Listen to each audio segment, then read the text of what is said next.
नमस्कार, हलचल अयोध्या समाचार में आपका स्वागत है। अयोध्या जिले में रामनगरी के तपस्वी छावनी पीठाधीश्वर जगत गुरु परमहंस आचार्य ने रामलला के मुख्य पुजारी आचार्य सत्येंद्र दास को किया सम्मानित। भारत को हिंदू राष्ट्र घोषित कराने के लिए पुजारी जी से लिया आशीर्वाद। मुख्य पुजारी आचार्य सत्येंद्र दास ने कहा कि जगत गुरु परमहंस आचार्य का काम देश हित में है, संस्कृति और संस्कारों की रक्षा के लिए है, राष्ट्र की एकता और अखंडता के लिए सभी देशवासियों को जगत गुरु परमहंस आचार्य का समर्थन करना चाहिए और मैं भी श्री राम लला से प्रतिदिन प्रार्थना करूंगा। पुजारी जी ने कहा कि राम मंदिर के लिए परमहंस जी के समर्थन में पूरा देश खड़ा था। अयोध्या जी को अंडा, मांस और मदिरा से मुक्त कराने में एकमात्र परमहंस जी ने आमरण अनशन किया और सफल हुए। उसी तरह हिंदू राष्ट्र घोषित कराने के लिए भी जनता और सरकार परमहंस जी का समर्थन करे आई।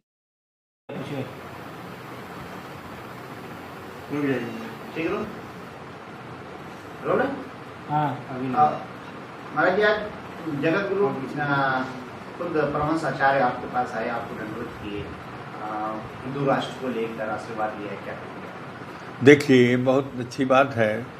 यद्यपि दंडवत हमको करना चाहिए, क्योंकि जगत गुरु जो उपाधि होती है वो हमारे समाज में सबसे उत्तम उपाधि होती है। जितने संत होते हैं वो जगत गुरु को ही प्रणाम करते हैं, क्योंकि ये एक के गुरु नहीं रह गए तो जगत के गुरु हो गए, तो जगत के गुरु को सबको दंडवत प्रणाम करते। लेकिन ये इनकी दयालुता है, इनकी नम्रता है कि वो हमको श्री राम लला के मुख्य पुजारी होने के कारण से और उन्होंने जो मुझको दंडवत किया, इसके लिए मैं बारंबार इनको धन्यवाद देता हूँ। साथ ही साथ इन्होंने बहुत से कार्य किए जो कठिन से कठिन कार्य है। अनशन करना और निराहार रहना, आमरण अनशन, ये साधारण बात नहीं है। 24 घंटे यदि भोजन न मिले तो शरीर में बहुत कुछ अंतर आ जाता है, लेकिन ये 10-10 दिन, 12-12 दिन, 15-15 दिन और इस प्रकार से निराहार पड़े रहे। पहले राम जन्मभूमि निर्माण के लिए, राम जन्मभूमि की जो समस्याएं थी उनकी समाधान के लिए इस बार किए। फिर यहाँ देखा कि अयोध्या घोषित हो गई, अयोध्या फैजाबाद दोनों, तो अयोध्या नगरी में किसी प्रकार के मांस मदिरा न हो, इसके लिए इन्होंने अनशन किया और इस पर प्रशासन को झुकना पड़ा। प्रशासन ने आकर के और इनसे मनौती किया कि हम इसको कर दें कि आज मांस मदिरा की जो सामने यहाँ जो काटते थे जीव को और मांस बेचते थे उस पर प्रतिबंध लगा। साथ ही साथ जो एक बहुत सबसे महत्वपूर्ण घोषणा है वो है भारत को हिंदू राष्ट्र बनाना। इसके लिए अनशन की, अनशन करने के बाद में लोग आए। क्या है? मर्यादा पुरुषोत्तम भगवान श्री राम लला के मुख्य पुजारी आदरणीय श्री सत्येंद्र दास जी महाराज का हमने जो है तो पुष्पों का गुच्छा और हम साष्टांग दंडवत प्रणाम करके उनका हमने आशीर्वाद लिया। भारत को हिंदू राष्ट्र घोषित करने के लिए हमने उनसे प्रार्थना किया कि रामलला से जो है आप कहें कि रामलला की कृपा से भारत हिंदू राष्ट्र घोषित हो। जिस तरह से कश्मीर से आर्टिकल 370-35 आदरणीय प्रधानमंत्री श्री नरेंद्र मोदी ने हटाया, उसी तरह से भारत को हिंदू राष्ट्र घोषित करें।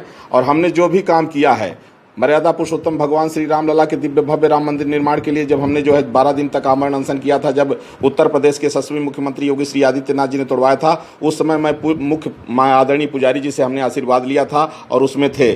और यहाँ से अयोध्या से अंडा, मांस, मदिरा खत्म कराने के लिए हमने महामहिम राष्ट्रपति महोदय से कहा, वो भी मुझे सफलता मिली, उसमें भी पुजारी जी का आशीर्वाद रहा है। और जब 16 अगस्त 1946 को डायरेक्ट एक्शन डे में मुस्लिम समाज ने कहा दो सिद्धांत को मानने वाले लोग एक जगह नहीं रह सकते, उनको पाकिस्तान, बांग्लादेश मिल गया जो मुस्लिम राष्ट्र घोषित हो गया, तो भारत सेकुलर क्यों बनाया गया है? भारत हिंदू राष्ट्र घोषित हो। भारत के 13 टुकड़े हुए हैं, 13 टुकड़े जो Iraq, Iran, Indonesia, Pakistan, Bangladesh, Afghanistan सारे मुस्लिम राष्ट्र घोषित हो गए। तो भारत के 13 भारत से कट करके मुस्लिम देश बन गए, तो कम से कम हिंदुस्तान जो बचा हुआ है ये हिंदू राष्ट्र घोषित हो और दुनिया के कहीं भी कोई हिंदू हो वो भारत के नागरिक माने जाएं। ये इसके लिए हमने जो है तो और तो मैं कर ही रहा हूं। मेरी घोषणा है कि 2 अक्टूबर 2021 तक इस भारत हिंदू राष्ट्र घोषित नहीं हुआ तो मैं सरजू जी में जल समाधि ले लूंगा, जिसको लेकर के सेंट्रल गवर्नमेंट से लगातार लोग हमसे संपर्क कर रहे हैं। आज श्री राम लला जी के मुख्य पुजारी आचार्य श्री सत्येंद्र दास जी महाराज का हमने पूजन अर्चन करके और उनसे मैंने जो है तो आशीर्वाद लिया, उन्होंने मुझे आशीर्वाद दिया है और मुझे विश्वास है कि भारत हिंदू राष्ट्र घोषित होगा मोदी जी के नेतृत्व में।